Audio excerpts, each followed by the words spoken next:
Kasih karunia dan damai sejahtera dari Allah Bapa dan anaknya Tuhan Yesus Kristus kiranya menyertai saudara sekalian.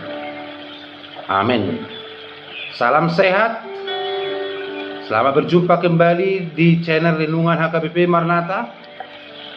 Mari kita bergumul dengan firman Tuhan hari ini sebagaimana yang tertulis di ayat harian 8 Mei 2020.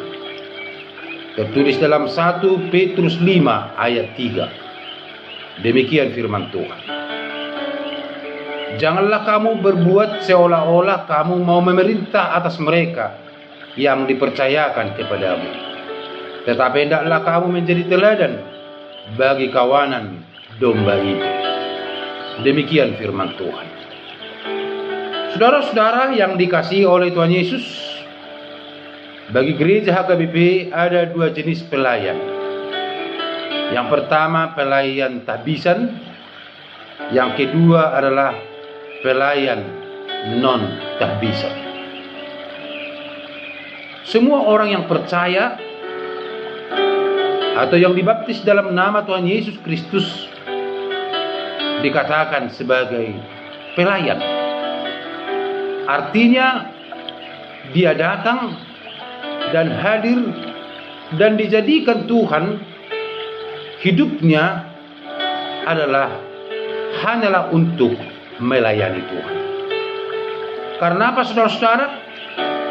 Karena kehidupan kita sebagai orang yang percaya adalah kehidupan oleh karena beroleh belas kasihan.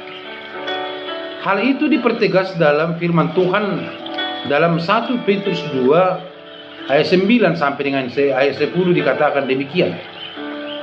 Tetapi kamulah bangsa yang terpilih, imamat yang rajani, bangsa yang kudus, umat kepunyaan Allah sendiri, supaya kamu memberitakan perbuatan-perbuatan yang besar dari Dia yang telah memanggil kamu keluar dari kegelapan kepada terangnya yang ajaib.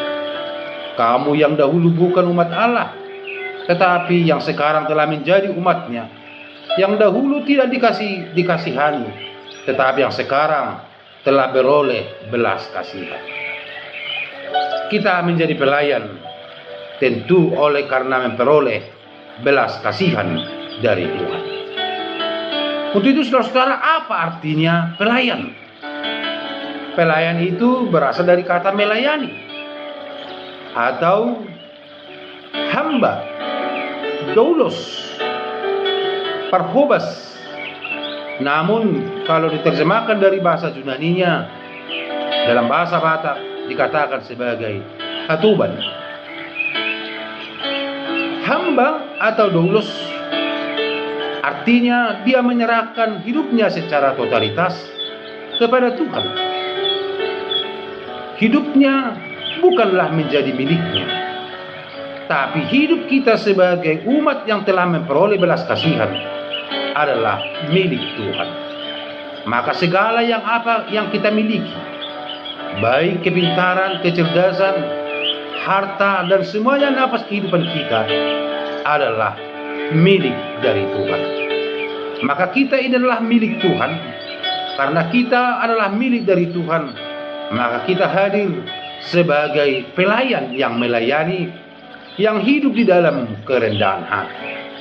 Tidak ada hak kita dipanggil Tuhan untuk memerintah atau menjadi gembala yang jahat atau menguasai.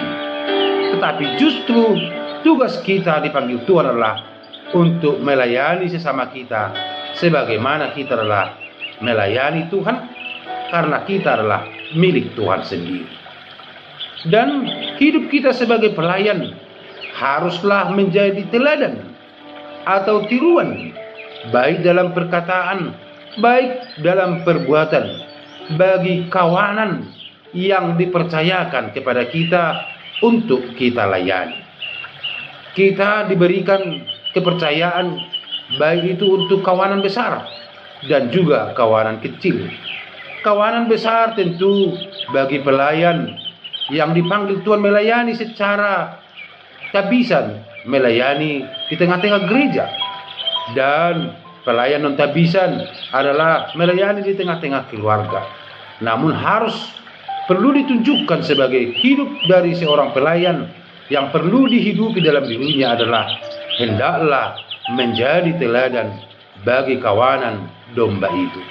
Saudara-saudara, firman Tuhan ini mengingatkan kita, apakah kita sudah menjadi gembala, pelayan yang baik di hadapan Tuhan, baik untuk kawanan besar ataupun kawanan kecil? Firman Tuhan ini mengingatkan kita. Amin. Tuhan Yesus memberkati.